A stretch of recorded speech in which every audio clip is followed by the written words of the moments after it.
ఇప్పుడు మా రాజ్ కుమార్ కసిరెడ్డి గారిని మాట్లాడవలసిందిగా రిక్వెస్ట్ చేస్తున్నాం. స్టార్టింగ్లో అలా వినయంగా నటిస్తారు ఆయన, తర్వాత ఫ్లోలో బాగానే చెప్తారు. ఇక్కడికి విచ్చేసిన మీడియా మిత్రులకి అండ్ ప్రేక్షకులకి చాలా చాలా థ్యాంక్స్ అండి. ఈరోజు నేను ఇక్కడ ఉన్నానంటే దానికి మా అమ్మగారు చాలా సపోర్ట్ చేశారు. ఫస్ట్ మా అమ్మగారికి అమ్మ హ్యాపీ మదర్స్ డే. అండ్ ఇక్కడ ఉన్న వాళ్ళందరూ అమ్మలకి కూడా హ్యాపీ మదర్స్ డే అండి. అండ్ ఈ సినిమా May 22 రిలీజ్ అవుతుంది. పురుషులందరూ కూడా తల ఎత్తుకుండేలాగా ఈ సినిమా ఉంటుంది, ఎందుకంటే ఒక పురుషుడు డైరెక్టర్ కాబట్టి. అండ్ ఇందులో వైఫ్ క్యారెక్టర్లు చూసుకుంటే ముగ్గురు కూడా ఆయన లైఫ్లో నాకు చెప్పారు పర్సనల్గా, ముగ్గురు లవర్స్ ఉన్నారంట.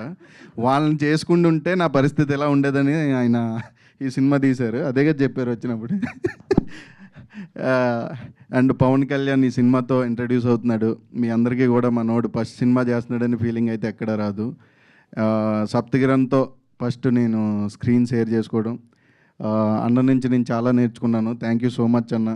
ఎప్పుడు కూడా తమ్ముడు కొట్టాలి తమ్ముడు, ఇంకా గట్టు కొట్టాలి తమ్ముడు అని ఎప్పుడు పాజిటివ్ వేతోటే ఎప్పుడు ఉంటుంది అన్న ఉన్న చోట కూడా. Thank you so much. And మా హీరోయిన్స్ ముగ్గురు కూడా ఖచ్చితంగా మీకు నచ్చుతారు, ఎందుకంటే ఆ రేంజ్లో ఆడుకుంటారు మాతో. అండ్ మా ఆర్ట్ డైరెక్టర్ రవి గారు కూడా ఈ సినిమాని రియల్ లొకేషన్లో మీరు ఓకే ఈ రియల్ లొకేషన్లోనే చేశారని అంత ఫీల్ తీసుకొచ్చి ఆయన చాలా బాగా చేశారు. అండ్ అందరికీ కూడా thank you so much once again. అందరికీ happy mother's day. Thank you అండి, thank you so much. And ఇప్పుడు మా ఎంటర్టైనర్ సప్తగిరి గారిని మాట్లాడవలసిందిగా రిక్వెస్ట్